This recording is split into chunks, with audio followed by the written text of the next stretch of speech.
यानी मेटल की radius left से राइट जाएंगे तो क्या होगा, डिक्रीज करेगा। एक बात पकड़ लीजिए, डिक्रीज करेगा, इंक्रीज वगैरह नहीं करेगा। उस दिन थोड़ा सा हमने कंफ्यूज हो गया था इस डेटा को देखकर, ये डिक्रीमेंट ही है।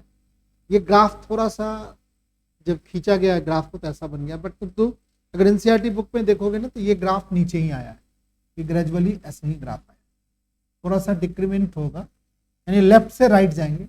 हमारा कौन है लेफ्ट में बताओ, लिथियम है, फिर कौन है बताओ, बेरिलियम है, फिर कौन है बताओ, बोरोन है, फिर कार्बन है, फिर नाइट्रोजन है, फिर ऑक्सीजन है, फिर फ्लोरीन है, इसके बाद नियोन है। नियोन के पास जो होता है, जो नोबेल गैस है, उसके पास वंडरवाल रेडियस होता है, उसके बाद कोवेलेंट रेडियस नहीं होता, उसके पास कौन सा रेडियस होगा, वंडरवाल रेडियस होगा। और ये वंडरवाल रेडियस जो होती है ना, उसकी चर्चा हम बाद में करेंगे, वो नॉन बॉन्डिंग रेडियस है। परंतु ये जो मेटल है, ये मेटल है, और हम मेटल से किधर की ओर जा रहे हैं, नॉन मेटल की ओर जा रहे हैं, और कह सकते हैं पीरियोडिक टेबल में हम लेफ्ट से किधर की ओर जा रहे हैं बताओ, राइट की ओर जा रहे हैं। लेफ्ट से किधर जा रहे हैं बताओ, राइट की ओर जा रहे हैं, तो हमारा मेटलिक रेडियस क्या होगा बताओ, डिक्रीज करेगा, मेटल की रेडियस कम होती जाएगी। यानी radius, atomic radius decrease, not ऐसा मत बोलो कि मेटलिक रेडियस डिक्रीज, सीधा लिखोगे एटॉमिक रेडियस डिक्रीज कर रही है। और एटॉमिक रेडियस डिक्रीज होने के पीछे जो अगर हम उससे कारण पूछेगा तो आप लिखिएगा कि इफेक्टिव न्यूक्लियर चार्ज बढ़ रहा है, इफेक्टिव न्यूक्लियर चार्ज बढ़ रहा है, न्यूक्लियर चार्ज जो हो रहा है, इफेक्टिव न्यूक्लियर चार्ज जो हो रहा है वो इंक्रीज कर रहा है। तो बच्चा बता देगा। अगर हम नीचे जाएंगे, नीचे जाएंगे कहने का मतलब क्या, ये हमने लेफ्ट से राइट की बात कर दिए हैं। अगर हम टॉप टू बॉटम जाएंगे, टॉप टू बॉटम जाएंगे, टॉप टू बॉटम जाएंगे, टॉप टू बॉटम जाएंगे, तो एटॉमिक रेडियस क्या हो रही है बताओ, इंक्रीज हो रही है। कारण पूछेगा तो सेल नंबर क्या हो रहा है, इंक्रीज हो रहा है। ठीक है, ध्यान से देखेंगे। अगर हम लेफ्ट से राइट जाते हैं तो उसका इलेक्ट्रॉनिक कॉन्फ़िगरेशन कुछ इस तरीके था, नहीं था, देख रहे हो ध्यान से, 2 1 2 2, सेल नंबर नहीं इंक्रीज कर रहा है। आउटर मोस्ट ऑर्बिट में इलेक्ट्रॉन की संख्या बढ़ रही है, साथ में क्या बढ़ रहा है, प्रोटॉन की संख्या भी बढ़ रही है। अगर हम इसका पूछेंगे इसमें कितने प्रोटॉन, तो 3 प्रोटॉन, इसमें कितने प्रोटॉन, 4 प्रोटॉन, इसमें कितना प्रोटॉन बताओ, 5 प्रोटॉन, इसमें कितना प्रोटॉन, 6 प्रोटॉन। और आउटर मोस्ट ऑर्बिट में इलेक्ट्रॉन की संख्या क्या हो रही है, बढ़ रही है। इसमें 1 इलेक्ट्रॉन, इसमें 2 इलेक्ट्रॉन, इसमें 3 इलेक्ट्रॉन, इसमें 4 इलेक्ट्रॉन, और सेल नंबर इंक्रीज नहीं हो रहा है। तो कहा कि प्रोटॉन की संख्या बढ़ने के कारण इफेक्टिव न्यूक्लियर चार्ज क्या हो रहा है, बढ़ रहा है। तो एक बात सभी बच्चे याद कर लो, लेफ्ट से राइट जाएंगे, क्या बोला, लेफ्ट से राइट जाएंगे तो इफेक्टिव न्यूक्लियर चार्ज बढ़ता है। इफेक्टिव पूछेंगे तो बोल देना सभी बच्चा, न्यूक्लियर चार्ज बढ़ता है। चार्ज क्या होता है, इंक्रीज करता है, मत भूलना, याद कर लो। और रेडियस क्या होता है बताओ, बच्चा बोल दो, रेडियस क्या होता है बताओ, डिक्रीज करता है। याद कर लो, दिमाग के अंदर एकदम घुसा लो। ठीक है, और एक बात और याद कर लो, अगर ऊपर से नीचे जाओगे, इसको बोलते हैं टॉप टू बॉटम। तो टॉप टू बॉटम अगर बात करते हो तो आप ये समझ लो, टॉप टू बॉटम की बात में रेडियस क्या होगी बताओ, इंक्रीज करेगा। क्या लिखेंगे यहां पर, रेडियस इंक्रीज, रेडियस क्या करेगा भाई, इंक्रीज करेगा, रेडियस इंक्रीज करेगा। कारण पूछेगा तो आप लिखिएगा सेल नंबर, सेल नंबर क्या होगा, बस इतनी बात याद। और एक और बात याद कर लो सभी बच्चे, कि हमारा रेडियस जो होता है, एटॉमिक रेडियस, ये बात लिख लो फिर से, और ये जो एटॉमिक रेडियस होती है, ये जो एटॉमिक रेडियस होती है, एक कोवेलेंट रेडियस, कोवेलेंट रेडियस जो किसका होगा भाई, नॉन मेटल,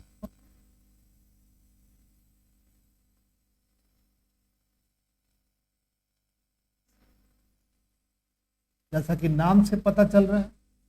मेटेलिक रेडियस किसका होगा, बता बच्चा पार्टी, मेटल का होगा। और एक क्या होगा बताओ, वंडर वाल रेडियस, वंडर वाल।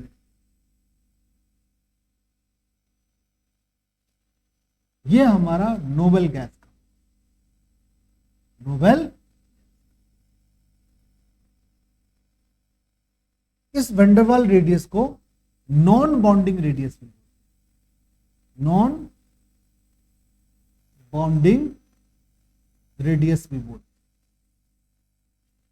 नॉन बॉन्डिंग रेडियस में, वंडरवाल रेडियस। इतनी बात याद रखना, थोड़ा सा दिमाग में रख लोगे तो ये बात को अभी तक जितना भी पढ़े हो उसमें ये बात आपको याद कर, दिमाग में रख, ठीक है, इंपॉर्टेंट बात है। लिख लिया सब बच्चा? आज हम इस चैप्टर के थोड़े से आगे, अब एक चीज और बताता हूं, ठीक है।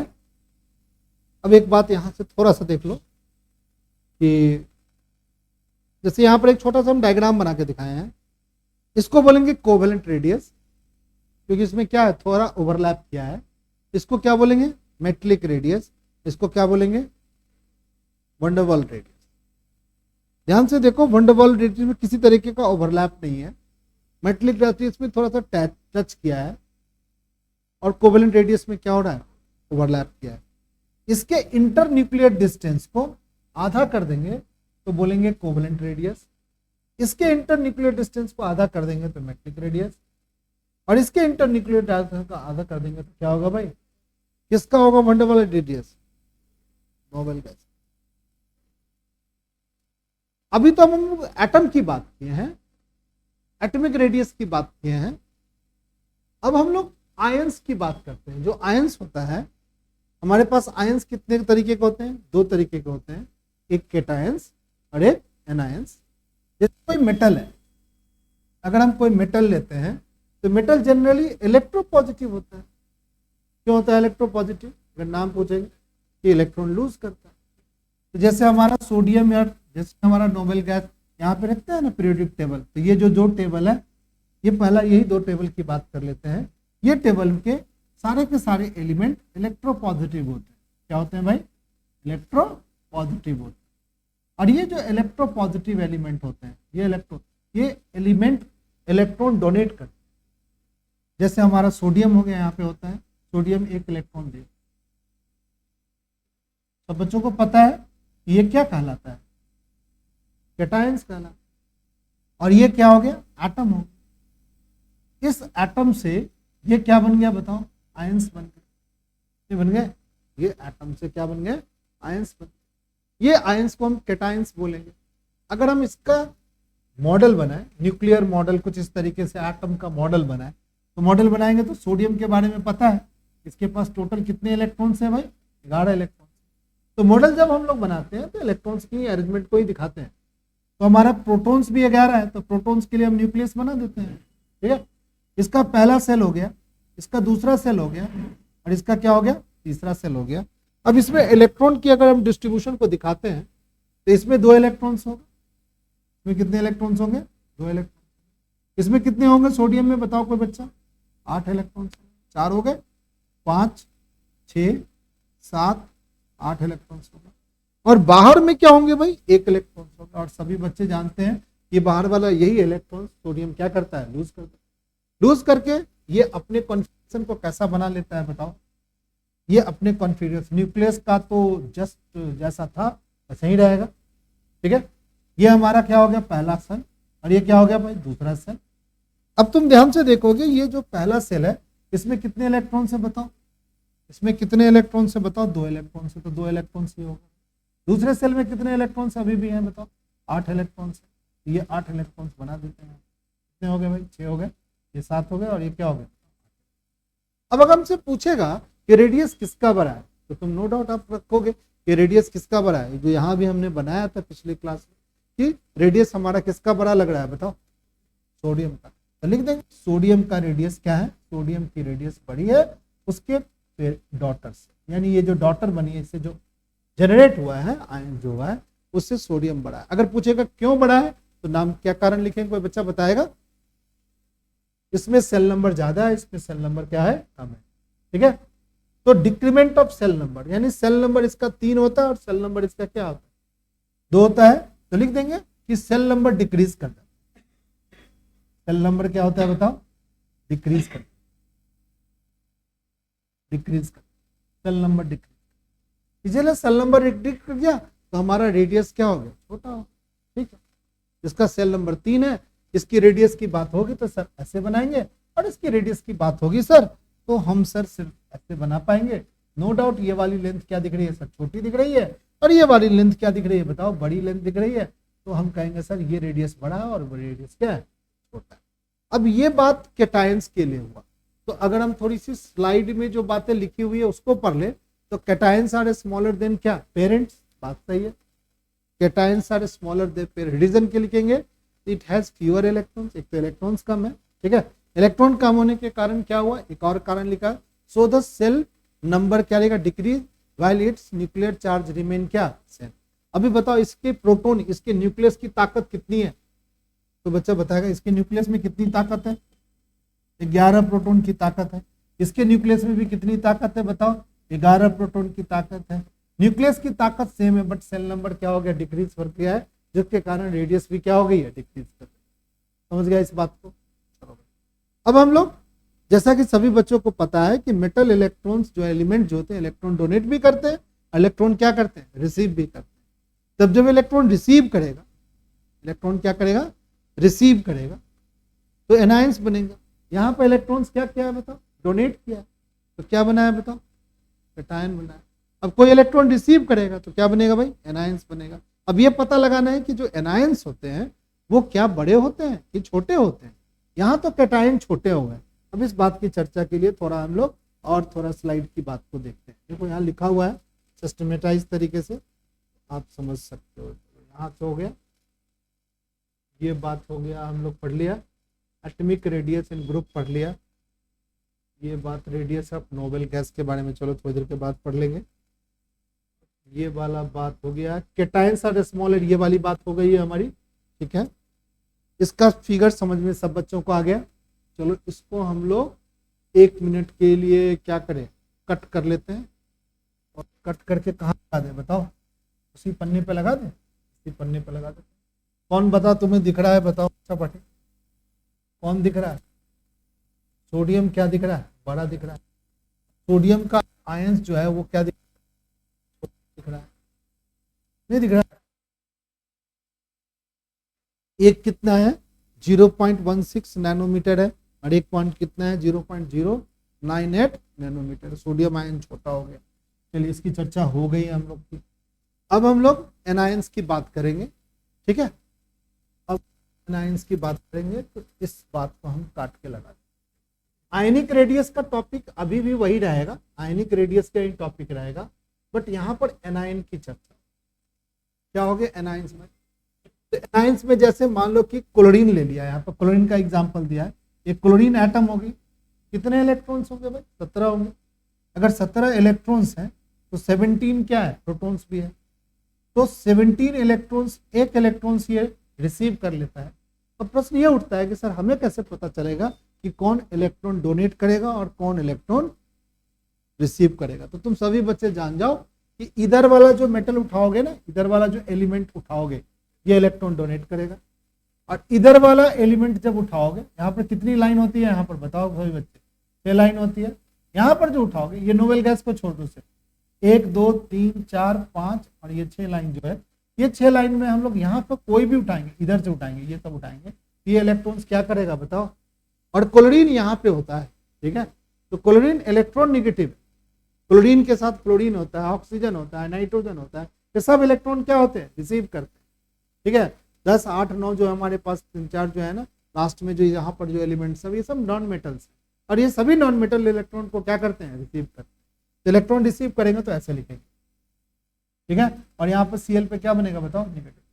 तो अभी बच्चों को पता है कि ये रिडक्शन प्रोसेस भी है, अभी हमने रिडॉक्स रिएक्शन पढ़ा है, लड़की कहाँ दिमाग है, देखो यहाँ बेटा, ये रिडॉक्स रिएक्शन से, रिडॉक्स रिएक्शन में हमने पढ़ा था इलेक्ट्रॉन का जो गेन होता है, इलेक्ट्रॉन जो रिसीव होता है उसको रिडक्शन बोलते हैं।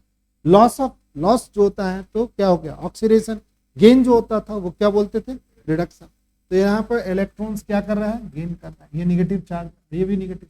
एक इलेक्ट्रॉन रिसीव कर लिया, बताओ यहाँ पर कितना इलेक्ट्रॉन्स हो गया, कितने इलेक्ट्रॉन्स हो गए, 18 इलेक्ट्रॉन्स नहीं हो गए। अब इसका न्यूक्लियर मॉडल बनाते, कैसे बनाएंगे, कैसे बनाएंगे मॉडल भाई, तो सही बच्चे, ये प्रोटॉन्स, कितने प्रोटॉन्स होंगे बताओ, 17 प्रोटॉन्स होंगे। अब यहाँ पर एक सेल बनाएंगे, ये दूसरा सेल बनाएंगे, और ये कितना सेल बनाएंगे, तीसरा सेल बनाएंगे। बताओ ये पहले सेल में कितने इलेक्ट्रॉन्स होते हैं बताओ, दो नहीं। दूसरे सेल में कितने इलेक्ट्रॉन्स होते हैं बताओ, 8।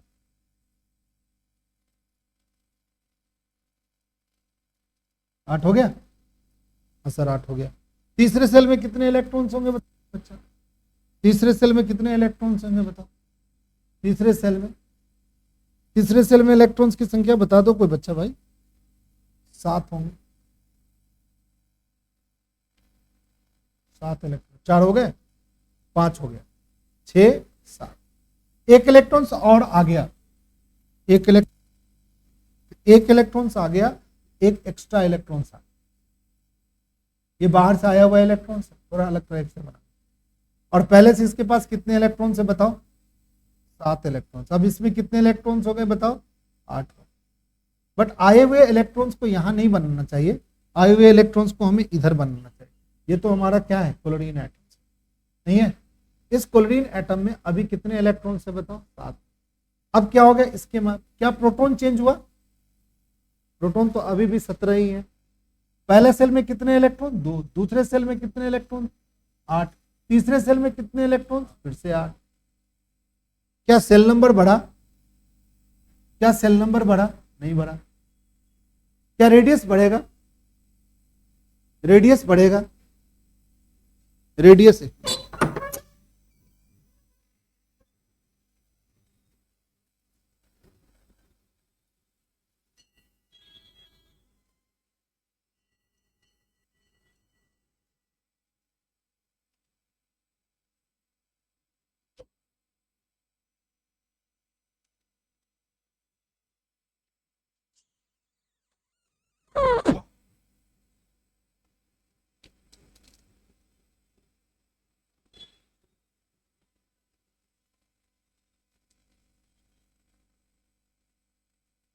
बन गिरा था,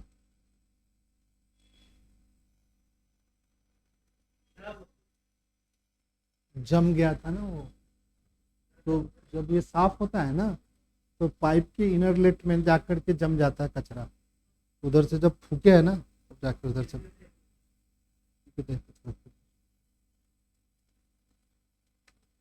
अब नहीं गिरेगा बेटा,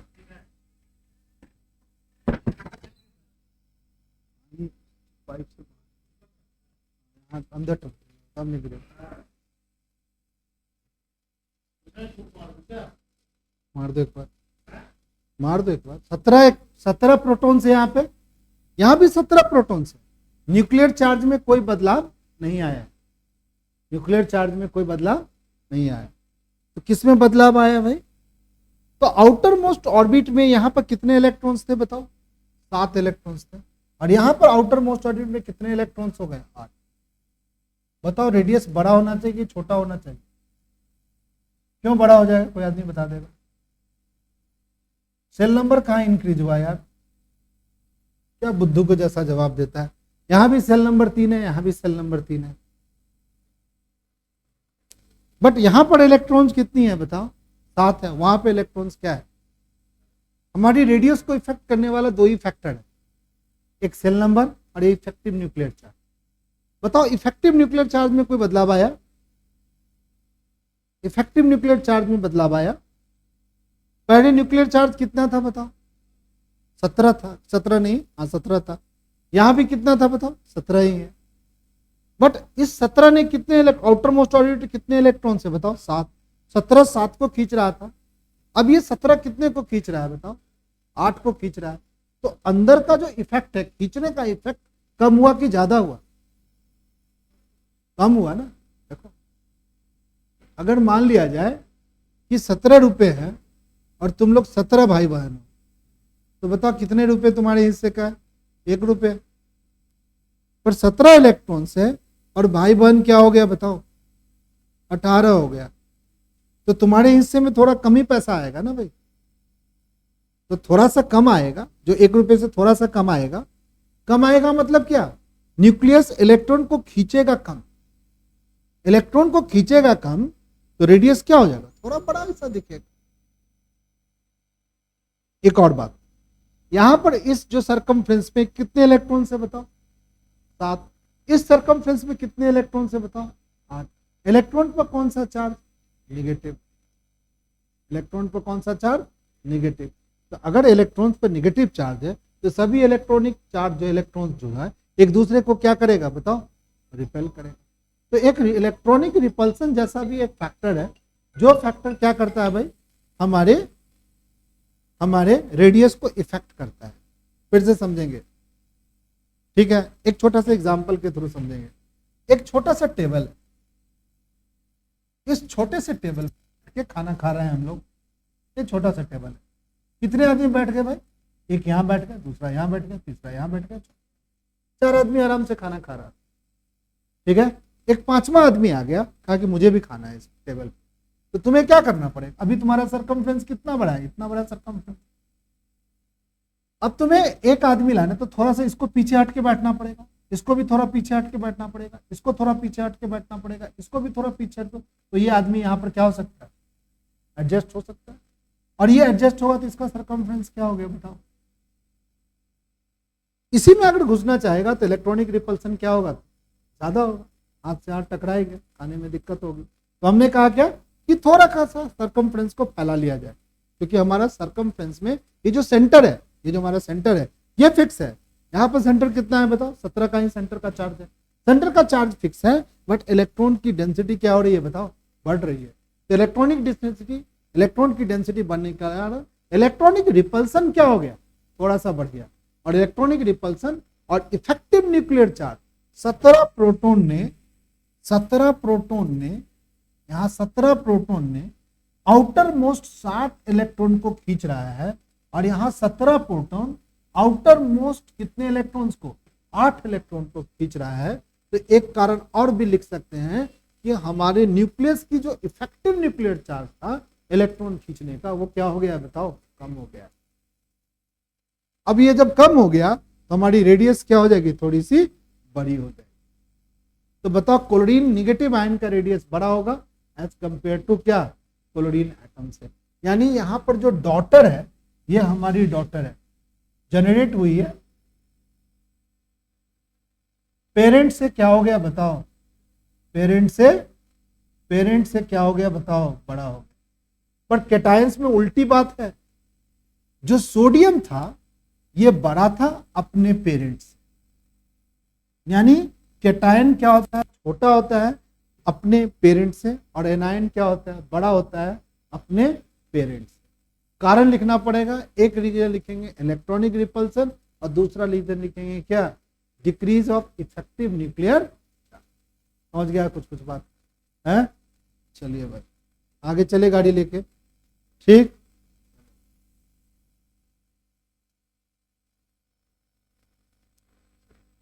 यहां पर एक डायग्राम दिया हुआ है, एक फोटो बनाया हुआ है, दिख रहा है सब। इस फोटो को हम वहां चिपका दिया। देखो सही बताओ ये कौन है? लिथियम है। लिथियम से जो आयन बना, लिथियम आयन, वो लिथियम से क्या बना बताओ? छोटा बना। और फ्लोरीन से क्या बना बताओ? फ्लोराइड बना, निगेटिव आयन। तो निगेटिव आयन क्या होता है? अपने पेरेंट से क्या दिख रहा है? बड़ा दिख रहा है। और लिथियम जो एटम है उस पर पॉजिटिव चार्ज आया तो अपने एटम से क्या है बताओ, स्मॉल है। Cation is always smaller than atom from which it is form, और anion is always is greater than atom from which it is क्या, समझ गया? इतनी बात समझ रहे हैं सभी बच्चे? कारण पूछेगा तो आपको कारण भी क्या रखना पड़ेगा, याद रखना पड़ेगा। उसके बाद एक है जो हमारा छूट गया है, ये हमारा है, इसको बोलते हैं ये atomic radius of noble gas. क्या लिखेंगे सही बच्चे? एटॉमिक रेडियस ऑफ नोबेल लिखेंगे सही बच्चे, एटॉमिक रेडियस ऑफ नोबेल। लिखो सही बच्चे, atomic radius of noble gas. Noble gas कौन कौन है सही बच्चों को पता है? बता देंगे हम कि नोबेल गैस कौन कौन है। हीलियम कौन बोलेगा? नियॉन, आर्गन, कितना चिल्लाएगा आर्गन से तुम शुरू करेगा तो, हीलियम, नियॉन, आर्गन, फिर क्या होगा? क्रिप्टन और जेनन। ठीक है? कितने पीरियड है पीरियोडिक टेबल में? 7 पीरियड। ये पहले पीरियड में हीलियम, दूसरे पीरियड में नियॉन, तीसरे पीरियड का एंड किससे होगा? आर्गन, चौथे का किससे होगा बताओ? क्रिप्टन, पांचवें का जेनन, फिर रेडन होता है आरएन। और एक बात तो मुझे भी याद नहीं, मैंने पीरियोडिक टेबल पीछे क्लास में पढ़ाया था, कभी दिखाया होगा पीरियोडिक टेबल, एक बार उसको हम लिखना। देखो यहाँ लिखा हुआ है पीरियोडिक टेबल में हीलियम, नियॉन, आर्गन, क्रिप्टन, जेनन और रेडन, आरएन। ठीक है, तो लिखते हैं आरएन।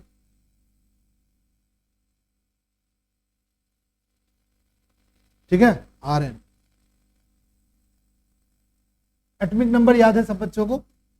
इसका एटॉमिक नंबर कितना होगा बताओ? 2। इसका कितना होगा? 10। इसका कितना होगा? 18। फिर 18 जोड़ दो, 36। 36 में 18 जोड़ो, 54। 54 में फिर कितना जोड़ोगे? 32। 32 जोड़ोगे तो कितना आएगा बताओ? 86। ये इसका क्या है? Atomic number. इसके आउटर मोस्ट ऑर्बिट में इलेक्ट्रॉन की संख्या क्या होती है? 8 सबके, हीलियम को छोड़कर, हीलियम को छोड़कर। अगर इसका कॉन्फ़िगरेशन कैसे बनाएंगे? 2 और 8। इसका कैसे बनाएंगे? 2 8 8। इसका कैसे बनाएंगे?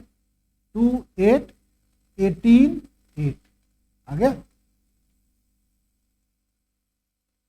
ठीक तो नहीं? 2 8 18 18 8।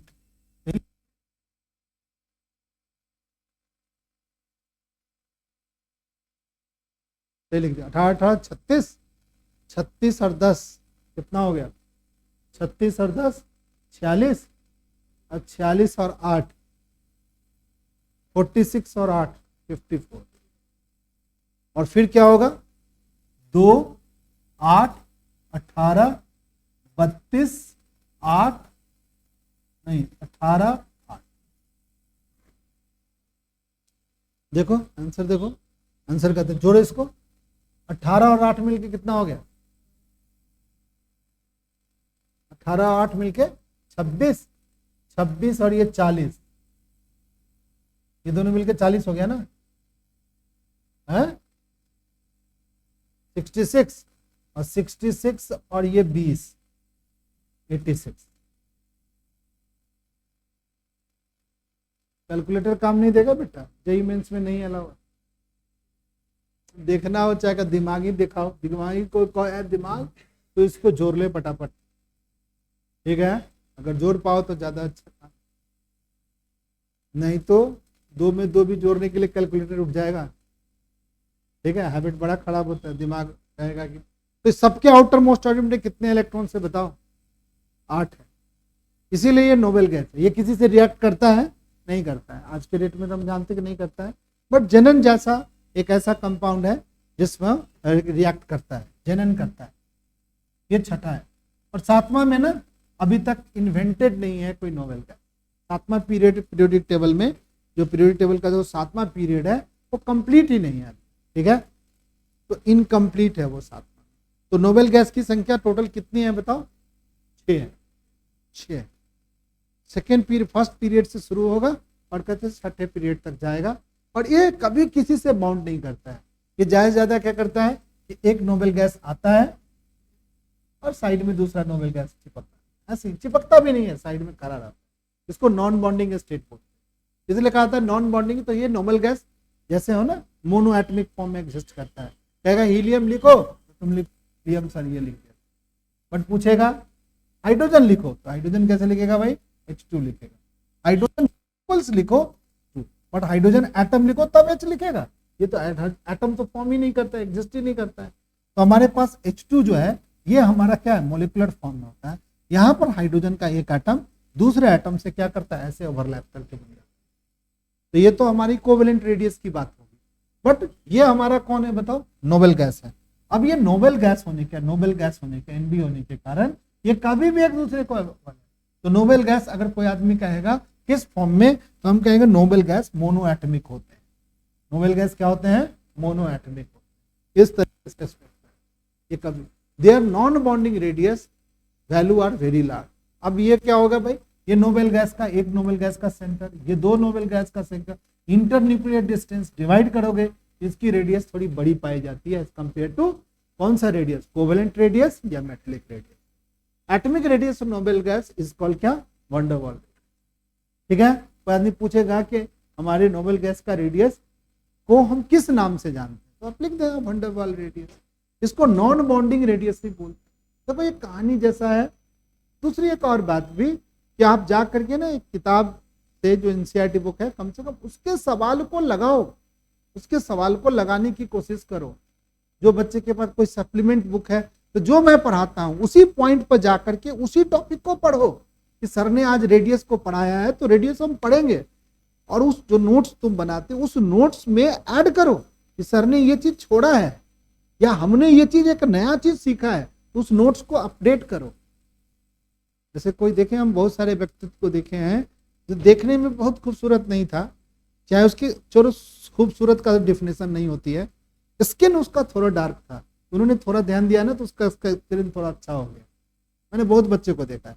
9th में जो बच्चा जिसकी स्किन डार्क थी वो धीरे धीरे बड़ा हुआ, उसको लगा कि हमारी अपने स्किन पे हमको ध्यान देना चाहिए, तो थोड़ा ध्यान देता होगा, क्योंकि छोटी क्लास में 6ठी 7वीं 8वीं 9वीं तक जनरली मम्मी पापा ध्यान देते हैं शरीर पर। उसके बाद बच्चे बड़े होते हैं तो अपने आप अपनी थोड़ी सी ब्यूटिफिकेशन पर ध्यान देते, थोड़ा क्रीम वगैरह भी यूज कर लेता होगा, तो धीरे धीरे उसके चेहरे में थोड़ा ग्लो जैसा आ जाता है। और फिर तुम्हारा एज फैक्टर भी होता है, वो एज फैक्टर में आदमी क्या होते हैं? थोड़े से अच्छे दिखते ही हैं, ठीक है, यंग आदमी तो अच्छा दिखता है, और उसको थोड़ा सा और सजा दोगे तो थोड़ा और अच्छे दिखने लगोगे। तो व्यक्तित्व इसी तरीके से समझता है, और पढ़ाई लिखाई भी ऐसी समझती है किसकी? जो उसमें अपना इंटरेस्ट दिखाता है। ठीक है, हम जैसे टीचर तो इंटरेस्ट दिखाएंगे ही दिखाएंगे कि बहुत सारी चीज हमारी चीजें क्या होती है? डिपेंड करती है हमारे पढ़ाने के ऊपर से। ठीक है, तो हम कभी भी अपनी एबिलिटी से नीचे नहीं पढ़ाएंगे। हम ये नहीं करेंगे हम सुप्रीम बॉस हैं, बट हम अपनी एबिलिटी के अपर लिमिट तक पढ़ाने की कोशिश करते हैं। तुम भी अपनी एबिलिटी के अपर लिमिट तक ट्राई करोगे तभी ना जीवन में आगे बढ़ोगे। ठीक है, अब कोई आदमी ट्राई नहीं कर रहा है, कोई आदमी कोशिश ही नहीं कर रहा है, तो भाई कैसे तुम समझ जाओगे कि मैं अपर लिमिट तक पहुंच पाऊंगा? कौन सा तीर है, कौन सी बातें हैं जो टीचर के अंदर है, जो टीचर तुम्हें पढ़ा देगा और तुम आगे बढ़ जाओगे? नहीं होगा बॉस, ये झूठी कहानी। अगर कोई कहता है कि मेरे पढ़ाने से हुआ, नहीं भाई तुम्हारे पढ़ने से हुआ, मैं तो एक थोड़ा सा हेल्प किया होगा। ठीक है, तो कोशिश करोगे तो सीख जाओगे सभी बच्चे। चलिए, तो ये बात समझ गए, 3 तरीके के रेडियस में, वंडर वाल रेडियस के बारे में समझ गया। अब हम लोग एक चीज हम समझेंगे आज कि नोबेल गैस के बारे में समझ लिया, ये वाला टॉपिक हमने पढ़ लिया, ये वाली हमने टॉपिक पढ़ लिया, ये वाला, और हम लोग स्लाइड इसलिए बना लिए ताकि टॉपिक वाइज सारी चीजों को क्या किया जाए, थोड़ा सा ठीक से एक्सप्लेन किया जाए, कोई चीज छूटे भी ना। ठीक है, और चीजों को आप लिख सके आराम से। बहुत सारे ऐसे भी बच्चे आते हैं जिसको लिखने में थोड़ी दिक्कत होती है, तो सामने में लिखा रहता है तो वो थोड़ा सा इजी भी महसूस करता है कि चलो यार कुछ लिखा हुआ है तो उसमें से लिख ले। ठीक है, सब तरीके के बच्चे हो, तो होम ट्यूशन थोड़ी है कि सारी चीजें टीचर लिख रहा है। अब कोई बच्चे को ज्यादा अच्छा, बहुत अच्छा नहीं समझ में, तो कुछ दिन वो लिख ही रहा है, लिखने से कॉपी उसकी बन रही है, फिर धीरे धीरे उसको भी क्या आ जाएगा, इंटरेस्ट आ जाएगा। ये सब सारी एक फैक्टर है, तो ये एक प्रोसेस है पढ़ने का। और अगर मान लो कि 1 घंटा तक हम खाली भाषण दें और तुम एक भी शब्द ना लिखो अपनी कॉपी में, तो पापा मम्मी भी कहेगा अरे क्या पढ़ाया टीचर तुम्हारा आज, कॉपी दिखाना, अरे कुछ भी नहीं लिखाया। सब बच्चे एक और चीज डालो, डेट डाला करो, तुम्हें भी एक अंदाज मिलेगा कि तुम कितने स्पीड में पढ़ रहे हो। नहीं, कोई चीज को डेकोरेशन तो जरूरी है ना भाई। क्लास में एसी लगाया गया, सब चीज ठीक ठाक किया गया, चेयर को कोशिश किया गया है कि ठीक से रखा जाए। तुम लोग कहते उस दीवारों पर मत लिखो, है लिख ही दोगे तो क्या होगा, बट तरीका है। उसी तरीके से जीवन को संभालने का भी तरीका है, ठीक है। चलो अब एक और बात है जिसको हम बोलेंगे, एक नया टॉपिक है। और हमारी केमिस्ट्री में क्या है ना, बहुत सारे टर्म्स हैं, बहुत सारे टर्म्स एंड टर्मिनोलॉजी है, उस टर्मिनोलॉजी को समझना पड़ेगा, ठीक है। आज के डेट में अगर कोई आदमी तुमसे पूछता, आज से पहले पूछता कि क्या होता है वंडरवाल रेडियस, कौन सा रेडियस होती है, किसकी रेडियस वंडरवाल रेडियस होती है, तो हम जवाब नहीं दे पाते। बट आज के डेट पे इतना तो बोल देंगे कि वंडरवाल रेडियस किसका होता है, रेडियस भाई नोबेल गैस का होता है। कोवेलेंट रेडियस किसका होता है भाई, नॉन मेटल का होता है। मेटल का रेडियस क्या होता है, मेटेलिक रेडियस होता है। अगर हम तीनों में पूछे कि कौन सबसे बड़ा होगा, तो कौन बड़ा होगा बता देगा, कौन सबसे बड़ा होगा, नोबेल गैस का बड़ा होगा, किसका होगा। देखो यहां पर अगर फिगर को ध्यान से देखोगे तो देखो ये चिपका हुआ है दो गोले, ये दो गोले क्या है, पार्सली टच है, और ये दो गोले क्या है, टच भी ना है। तो कौन बड़ा है, वंडरवाल रेडियस सबसे बड़ी रेडियस हो सकती है। कोई भी चीज कहेंगे, हम कहेंगे ये कौन सी रेडियस है भाई, ये कोवेलेंट है, मेटलिक है, वंडरवाल है। इन तीनों में पूछेंगे कौन सा रेडियस सबसे बड़ा है, तो तुम वंडरवाल सबसे बड़ा बता सकते। चीजों को समझोगे तो।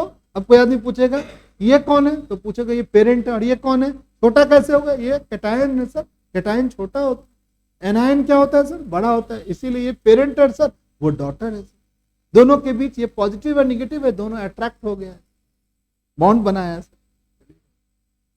अब हमारे पास एक टॉपिक है जिसको बोलते हैं आइसो इलेक्ट्रॉनिक्स। तो आइसो इलेक्ट्रॉनिक्स में क्या है भाई, आइसो इलेक्ट्रॉनिक्स में क्या है कि आइसो इलेक्ट्रॉनिक्स में क्या है कि जिस ऐसा एटम या आयंस, क्या बोला मैं, ऐसा एटम या आयंस जिसमें इलेक्ट्रॉन की संख्या से, केमिस्ट्री में एक वर्ड है आइसो, तुम पढ़े हो, तुमने जीवन में पढ़ा था आइसो बार, पढ़ा था वर्ड तो सुने होगे आइसो बार का, नहीं सुने तो सुन जाओ। आइसो क्या पढ़े थे, टोप्स, और आइसो का मतलब होता है सेम, और बार का मतलब होता है atomic number, sorry atomic mass.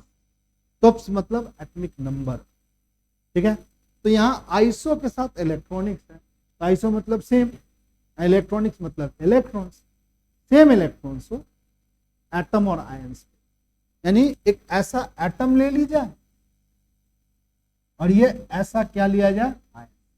और तुम सभी बच्चों को पता है कि आयंस दो तरीके के होते हैं, एक क्या होते हैं बताओ, कैटायंस, और एक क्या होते हैं बताओ, एनायन। ध्यान से सुनो, ये टॉपिक काफी इंपॉर्टेंट है। यानी आप ऐसे ले लो कि एक एटम ले लो और एक कैटायंस ले लो और एक एनायन, ये सारे स्पेसीज हो, ठीक है। या तुम ये कह सकते हैं कि एक सर हम एटम ले लिए सर, एटम ले लिए, और सर एक क्या ले लिया बताओ, आयन, ठीक है।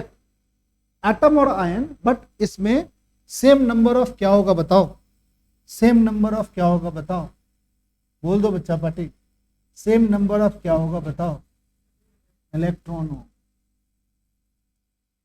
क्या बोलेंगे इसको, iso electronic, iso electronic species चीजें, ठीक है। यानी एटम आयन जिसमें सेम नंबर ऑफ इलेक्ट्रॉन्स, उसको आइसो इलेक्ट्रॉनिक। कैसे कैसे लिखा भाई आइसो इलेक्ट्रॉनिक, यहाँ कुछ आइसो इलेक्ट्रॉनिक्स लिखे हुए हैं। क्या है आइसो इलेक्ट्रॉनिक्स भाई, सोडियम पर एक चार्ज, सोडियम ऐसे 11 इलेक्ट्रॉन्स होता है। अब सोडियम पे एक चार्ज आ गया तो क्या हो गया बताओ, 10। मैग्नीशियम, मैग्नीशियम पर क्या होता है बताओ बच्चा पार्टी, 12 इलेक्ट्रॉन्स होता है, और मैग्नीशियम पर हमने 2 चार्ज दे दिया तो 10। एल्युमिनियम, एल्युमिनियम पर क्या हो गया बताओ, 3 पॉजिटिव चार्ज दे दिया। अब सबके न्यूक्लियस की ताकत है, इसके न्यूक्लियस में कितनी ताकत, 11 प्रोटॉन की ताकत। इसके न्यूक्लियस में कितनी ताकत, 12 प्रोटॉन की ताकत। इसके न्यूक्लियस की कितनी ताकत, 13 प्रोटॉन की। सबसे तगड़ा न्यूक्लियस किसके पास, एल्युमिनियम के पास। न्यूक्लियस तगड़ा तो न्यूक्लियस इलेक्ट्रॉन्स को क्या करेगा, खींचेगा।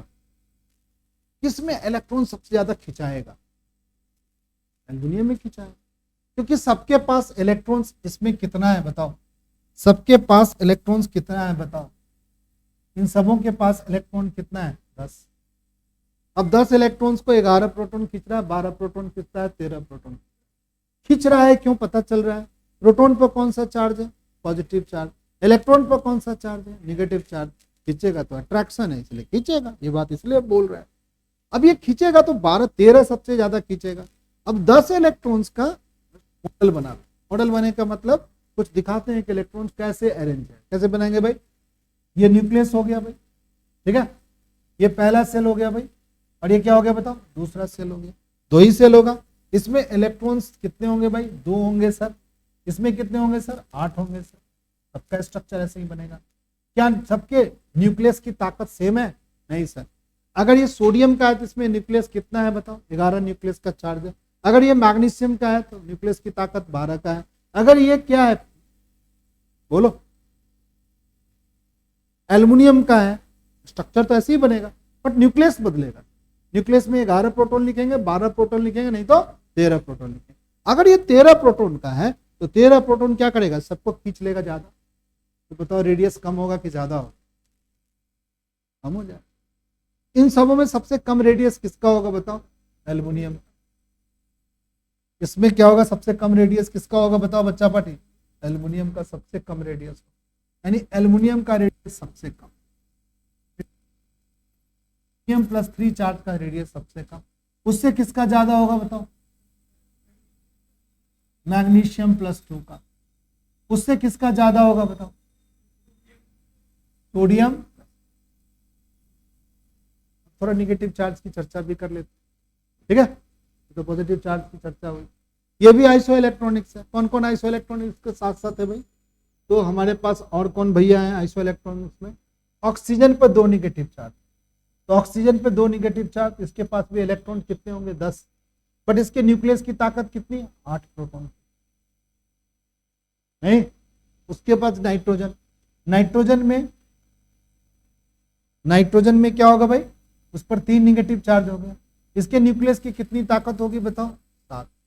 बट 3 निगेटिव चार्ज है तो प्रोटॉन, इन दोनों के पास भी हमारे इलेक्ट्रॉन की संख्या कितनी हो गई बताओ, 10।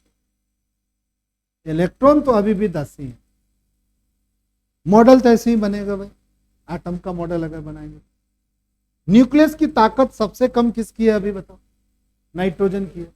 खींचना सबसे कम कर रहा है, तो बताओ इसकी रेडियस बड़ी है कि छोटी है, सबसे बड़ी कैसे, छोटी हो गई, सबसे बड़ी हो गई यार। खींच ही नहीं रहा है, 13 प्रोटॉन खींचा, रेडियस छोटा कर दिया। 12 प्रोटॉन खींचा, रेडियस थोड़ा बड़ा हो गया, सबसे बड़ी हो। सही बोला, ठीक है। तो कौन कौन, इसके आगे कौन बढ़ेगा भाई, 8 प्रोटॉन वाला बढ़ेगा। अब थोड़ा नियोन को चेक कर ले, ठीक है। नियोन का जो रेडियस है, नियोन के पास कितना है भाई, उसके पास भी 10 को है। प्रोटॉन कितना है उसके पास, 10 है। तो सोडियम के आगे नियोन लिख दें क्योंकि उसमें 10 प्रोटॉन है। नियोन से बड़ा कौन होगा, कोई बच्चा बता दो। नियोन से बड़ा ऑक्सीजन। ऑक्सीजन पे कितना चार्ज, 2 निगेटिव चार्ज। और नाइट्रोजन पे कितना चार्ज होगा बताओ, 3। 4 चार्ज के बारे में हमने पढ़ा था शायद 10वीं में, कि हमारा जो कार्बन होता है वो 4 इलेक्ट्रॉन देगा या 4 इलेक्ट्रॉन लेगा। 4 चार्ज भी आता है, जो ट्रांजिशन एलिमेंट है या पी ब्लॉक के कुछ एलिमेंट है जिसका 4 चार्ज आता है। वो शेयरिंग के केस में अलग टाइप के इलेक्ट्रॉन डोनेट करने की एबिलिटी नहीं होती, अलग टाइप से उसको पढ़ेंगे हम लोग। बट यहाँ पर क्या है, 4 चार्ज नहीं 3 चार्ज की बात में हमने नाइट्रोजन का देखा, इसकी न्यूक्लियस में सबसे कम ताकत है। कितनी ताकत है न्यूक्लियस में भाई, सिर्फ 7 प्रोटॉन है। तो 7 प्रोटॉन 10 इलेक्ट्रॉन को खींचने की जो ताकत है वो सबसे कम है। तो इसका जो है सेल थोड़ा क्या दिखेगा, बड़ा दिखेगा।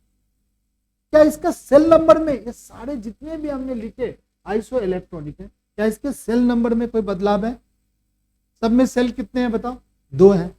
नहीं, सेल नंबर तो 2 है, बट अंदर की ताकत क्या है? किसी की बड़ी है और किसी की छोटी है। तो छोटी वाली का रेडियस क्या हो गया? बड़ा हो गया। और बड़ी वाली की रेडियस क्या हो गई? बोलो, कम हो गया। All have the same electronic configuration. सबके पास कॉन्फ़िगरेशन क्या आएगा बताओ? 2 और 8 का इलेक्ट्रॉनिक कॉन्फ़िगरेशन होगा। और इसका न्यूक्लियर चार्ज तो कह सकते ये आयंस में जैसे जैसे न्यूक्लियर चार्ज इंक्रीज करेगा, न्यूक्लियर चार्ज इंक्रीज करेगा, चार्ज इंक्रीज करेगा, न्यूक्लियर चार्ज इंक्रीज करेगा, तो क्या होगा? रेडियस क्या होगा? कोई बच्चा बता दीजिए, रेडियस क्या होगा? जल्दी बताओ, लिखने के पहले बता दो यार। रेडियस क्या होगा? डिक्रीज करेगा। तब तो हुई बतावट, हम लिख दिए तब बोल दिया सर डिक्रीज करेगा। यानी आइसो इलेक्ट्रॉनिक स्पीशीज का अगर देखा जाए न्यूक्लियस की ताकत, जिसकी न्यूक्लियस की ताकत ज्यादा है, यानी प्रोटॉन की संख्या जिसकी क्या है? ज्यादा है, वो उतना छोटा होगा। और जितना प्रोटॉन की संख्या कम है उतना क्या होगा? वो बड़ा होगा। बट आइसो इलेक्ट्रॉनिक स्पीशीज के केस में लिखेंगे। समझ गया सब बच्चा? तो इस बात को सही बच्चे अपने अपने कॉपी में लिख लिया, लिखो सही बच्चे अच्छे अच्छे तरीके से, ताकि तुम जब भी पढ़ो तो उस बात को क्या हो जाओ? समझ जाओ। ठीक है।